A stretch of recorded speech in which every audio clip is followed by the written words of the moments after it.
yet. What'd you think? I wasn't gonna hear about this? Dunmeyer? He's connected, Dwight.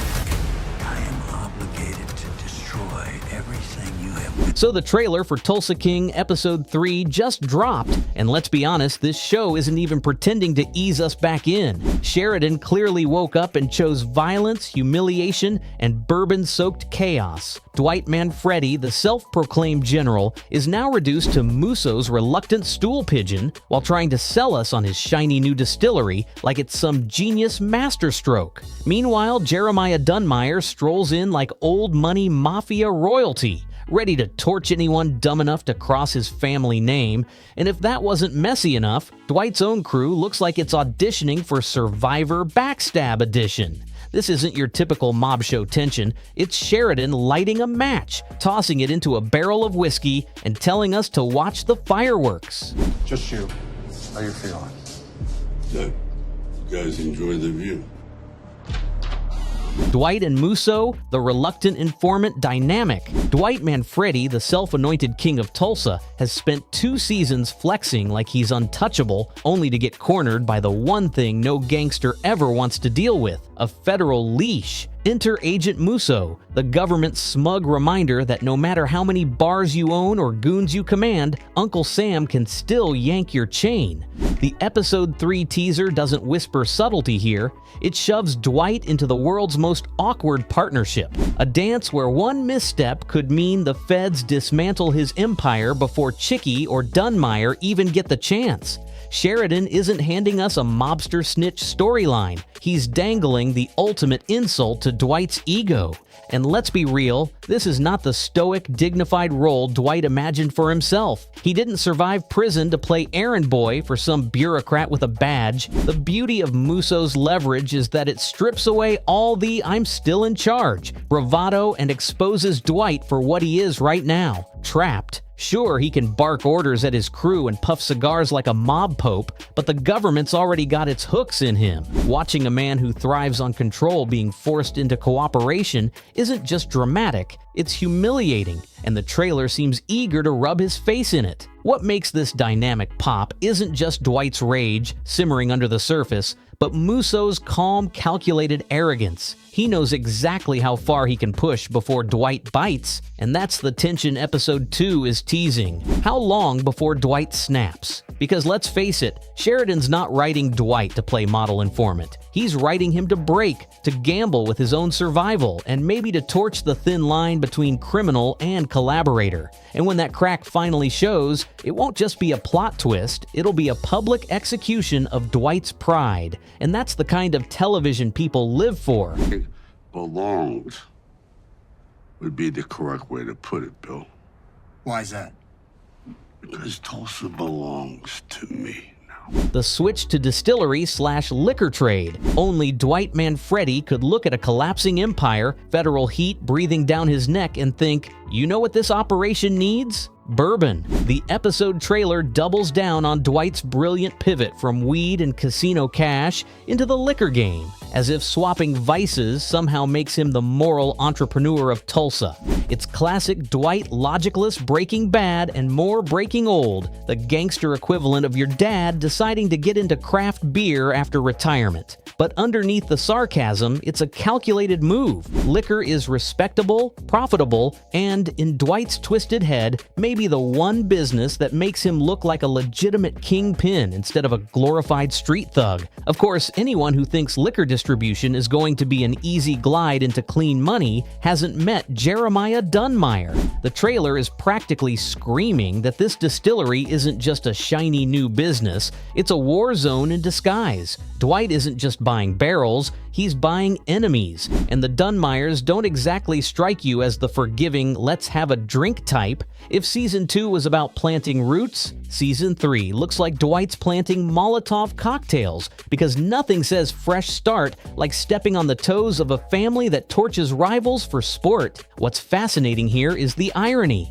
Dwight thinks booze makes him untouchable, respectable even, a king trading bullets for bourbon. But the trade is just another crime frontier, another excuse to dress up violence in a business plan. The distillery is less about legitimacy and more about ego, proof that Dwight can still reinvent himself at 70 while his enemies choke on the fumes. And if the episode 3 teaser is telling us anything, it's that this new chapter is a setup for bloodshed. Forget the bourbon label, what Dwight's really bottling here is trouble. Jeremiah Dunmire's arrival and threat level. Enter Jeremiah Dunmire because apparently Dwight didn't have enough enemies trying to bury him alive. Played with that simmering menace only Robert Patrick can deliver, Dunmire doesn't strut into the picture like a cartoon villain. He oozes in like a man who already owns the place and is just deciding how to evict you. Episode 2. Teaser doesn't waste time hiding it either. Dunmire isn't here for negotiations, he's here to remind Dwight and us that bourbon barrels can be just as dangerous as bricks of coke when the wrong family name is stamped on them. What sets Dunmire apart is the flavor of his ruthlessness. Chicky was a chaotic legacy. Waltrip was all brute force. But Dunmire? He's got resources, lineage, and the kind of old money brutality that doesn't need theatrics. This is generational violence in a suit. He doesn't want to beat Dwight in the streets. He wants to erase him, torch his assets, and make sure no one even remembers there was a Tulsa King. And that makes him the most terrifying kind of villain. Not desperate, not sloppy, but patient enough to let Dwight hang himself. And let's not ignore the brilliance of Sheridan pulling in someone like Patrick. The man doesn't need dialogue to be threatening. His glare alone could curdle whiskey. Dunmire's arrival isn't just a plot device, it's a warning shot that Dwight's empire is once again built on sand. And this time, the storm has a name. The episode 3 trailer makes it clear. Dunmire isn't just a rival, he's the correction. The grim reminder that Dwight's little empire is a fairy tale and it's about to meet reality head-on. Crew tension / personal loyalty cracks. For a guy who loves calling himself the General, Dwight sure runs an army that looks like it's about to desert camp. The episode 3 trailer drops enough hints to make one thing obvious. The cracks inside Dwight's crew aren't just hairline fractures anymore, they're seismic. Bodie, once the wide-eyed techie sidekick, is spiraling into something darker, paranoid, erratic, and looking less like a trusted lieutenant, and more like the guy who's one meltdown away from flipping. Dwight can threaten him all he wants, but the damage is clear. Loyalty in Tulsa isn't bought, it's rented, and the lease is almost up. Then there's the quieter betrayals brewing on the edges. Mitch, with his barroom wisdom and reluctant partner vibe, is already stretched thin, and Cleo stepping into the distillery deal drags personal loyalties straight into business. That's the recipe for disaster Sheridan loves when favors owed and friendships tested start to unravel everything Dwight thinks he has locked down. It's not about who pulls a trigger first, it's about who decides Dwight isn't worth protecting when the bullets start flying, and the trailer makes it painfully clear. Somebody in this so-called family is already halfway out the door. What makes it all deliciously messy is Dwight himself. He demands absolute loyalty, but operates like a man who trusts no one. Every smirk, every backroom deal, every "I've got this under control" only fuels the paranoia. The crew isn't fracturing because of Dunmire or the feds. It's fracturing because Dwight's empire was never built on trust, just fear and charisma. Episode 3 trailer practically winks at us. The enemy Dwight really can't defeat isn't in the streets of Tulsa. It's sitting at his own damn table. Consequences of Dwight's moves, Theo's fate and guilt. Dwight's latest master plan left a trail of ashes, and Theo Montague sitting right in the middle of them. Episode 3 trailer all but confirms what the premiere already hammered home. Theo's world went up in flames, literally, because Dwight thought buying a distillery was the shortcut to legitimacy. Instead, it painted a giant target on Theo's back, and Dunmire's crew happily lit the match. This isn't just collateral damage, it's the ugly reminder that Dwight's choices don't just risk his own empire, they drag innocent allies into the crossfire. And Theo is the unlucky exhibit A. The guilt factor here is undeniable, even if Dwight will never admit it outright. Sheridan loves playing with that tension. The mob boss who tells himself he's protecting his friends while simultaneously serving them up on silver platters. Dwight didn't pull the trigger or strike the match, but the blood, smoke, and rubble are still on his hands. And if the trailer is teasing anything, it's that Dwight is going to have to live with the fact that Theo's ruin was a direct consequence of his obsession with power, not some unavoidable accident of the business. What makes this especially brutal is how it reshapes Dwight's so-called leadership. The general can spin loyalty speeches all day long, but after Theo, who's going to believe him? Every ally now has a cautionary tale. Stand too close to Dwight, and you might end up as a charred lesson in mobster hubris. Episode 2. Teaser suggests this isn't just a subplot, it's the moral rot creeping into Dwight's empire. Sheridan isn't subtle. The show wants us to see that Dwight's empire isn't expanding, it's poisoning everything it touches. And Theo's fate is the smoking gun. New stakes and one-handed fights. So here's Dwight Manfredi, the guy who once strutted around Tulsa like he was untouchable, now playing a game where every move feels like a death sentence.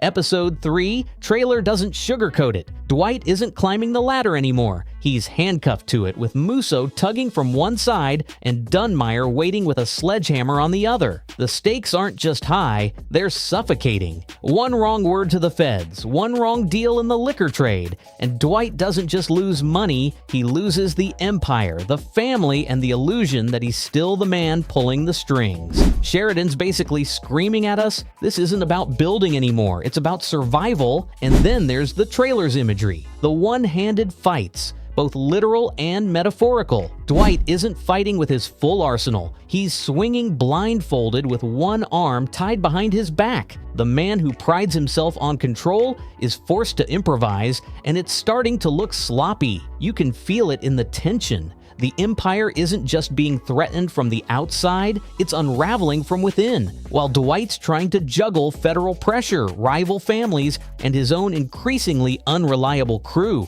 It's the kind of setup where you know the cracks are about to turn into full-on collapses. But here's the kicker. Dwight thrives in chaos, until he doesn't. The one-handed fight isn't just a metaphor, it's a slow humiliation.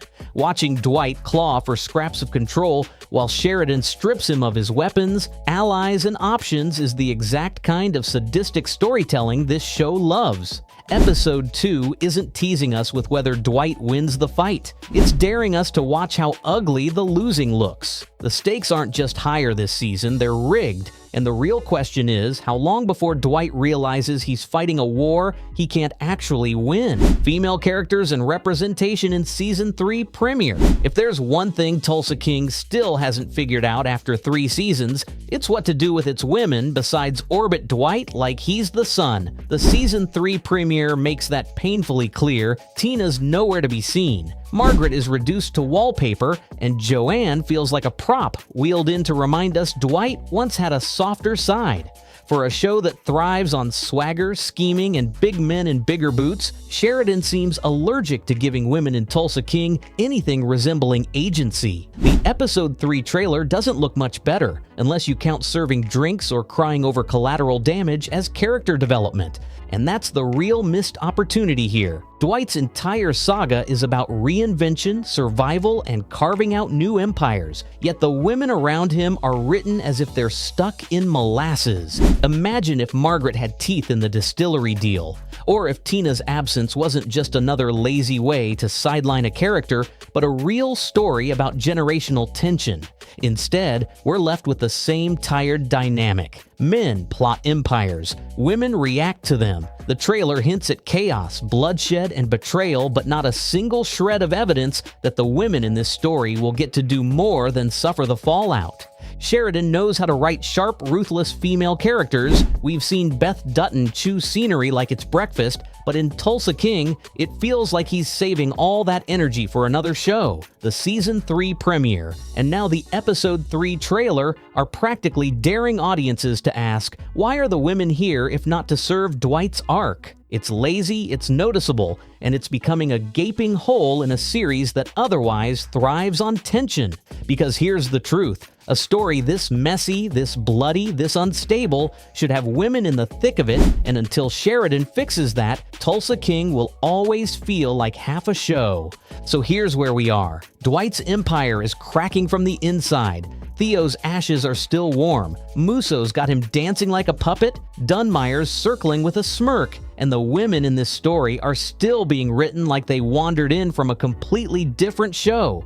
The episode 3 trailer isn't just teasing more drama, it's practically screaming that Dwight's whole empire is a house of cards, and one wrong breath will bring it down. And honestly, that's why we keep watching, isn't it? To see just how far Sheridan can push before Dwight finally implodes. So tell me, are you still rooting for the so-called Tulsa King, or are you secretly cheering for the wolves at his door? Drop your take in the comments, because if this trailer proves anything, it's that loyalty is overrated, whiskey burns fast, and Dwight Manfredi might be the biggest liability in his own story.